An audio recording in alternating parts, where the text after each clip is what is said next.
ठाकरेंची युती धोक्यात, केडीएमसी मधून युतीला सुरुंग, मनसे शिंदेसोबत गेल्यानं ठाकरे भाजप सोबत. आणि मी मागेच म्हटलं एकत्र आलो आहोत ते एकत्र राहण्यासाठी. मराठी अस्मितेसाठी एकत्र आल्याचा दावा करणाऱ्या ठाकरे बंधूंच्या युतीत महिन्याभरातच मिठाचा खडा पडलाय. कल्याण डोंबिवलीत मनसेनं थेट ठाकरेंचे विरोधक शिंदेसोबत घरोबा केला आणि तिथूनच ठिणगी पडली. ठाकरे सेनेनं मनसेच्या निर्णयावर संतप्त प्रतिक्रिया देत थेट शिवतीर्थ गाठलं. मात्र राज ठाकरेंनाही कल्याण डोंबिवलीतील भूमिका मान्य नसल्याचा दावा संजय राऊतांनी केलाय.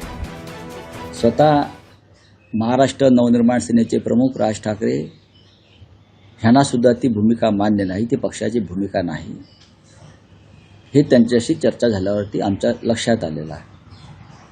पण तुम्हाला जर स्थानिक लोकांना अशा प्रकारची युती करायची होती तर तुम्ही कल्याण डोंबिवलीमध्ये शिवसेनेबरोबर युती करायला नको होती. आमची एक भूमिका आहे आणि कठोर आणि कडवट आहे शिंदेच्या बाबतीमध्ये व त्यांच्या गटाच्या बाबतीमध्ये. त्यांनी महाराष्ट्राच्या पाठीमध्ये खंजीर बसले आहे. हे असं असलं तरी कल्याण डोंबिवली महापालिकेत शिंदे सेनेसोबत जाण्याचा प्लॅन राज ठाकरेंनीच ठरवल्याची माहिती सूत्रांनी दिली आहे. राज ठाकरेंनी मनसेचे माजी आमदार राजू पाटलांसह मुंबईच्या नेत्यांवर नगरसेवकांची मनं वळवण्याची जबाबदारी दिली होती. त्यानंतर राज ठाकरेंच्या आदेशानंच रविवारी नगरसेवकांची भेट घेत शिंदे सेनेला पाठिंबा देण्याबाबत समजूत काढल्याची माहिती सूत्रांनी दिली. तर दुसरीकडे संजय राऊतांनी भाजपसोबत युतीचे संकेत दिले.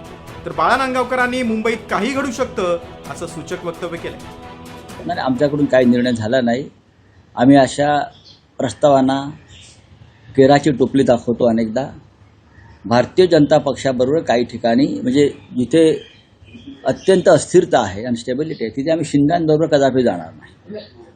इथं जर काही पर्याय उपलब्ध असतील तर त्या संदर्भात पक्षप्रमुख निर्णय घेतील, पण परस्पर कुणी निर्णय घेणार नाही. अशा पद्धतीची गोष्ट जी आहे ती मुंबईमध्ये होणं अपेक्षित वाटतंय का? मुंबईमध्ये अशा पद्धतीची गोष्ट जी आहे, अशा पद्धतीची युती मुंबईमध्ये अपेक्षित वाटते का? काही होऊ शकतं. मी कालच तुम्हाला बोललो होतो ना की काही घटना कशाही घडू शकतात. कल्याण डोंबिवलीत मनसेला सोबत घेत शिंदेंनी सत्तेचा मार्ग मोकळा केलाय, तर मुंबईत बार्गेनिंग पॉवर वाढवण्याची रणनीती आखली.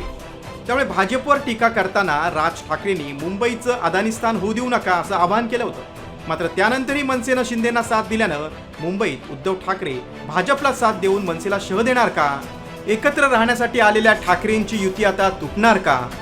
याकडे राज्याचं लक्ष लागलं. मात्र निकालानंतर सत्तेचं समीकरण जुळवण्यासाठी विरोधकांसोबतची युती आणि आघाड्यांमुळे मतदारांचा कौल अक्षरशः धाब्यावर बसवला जातो. त्यामुळेच महाराष्ट्राच्या राजकारणाचा आणखीनच चिखल होतोय हे मात्र निश्चित. वैदेही काणेकरसह ब्युरो रिपोर्ट, साम टीव्ही न्यूज.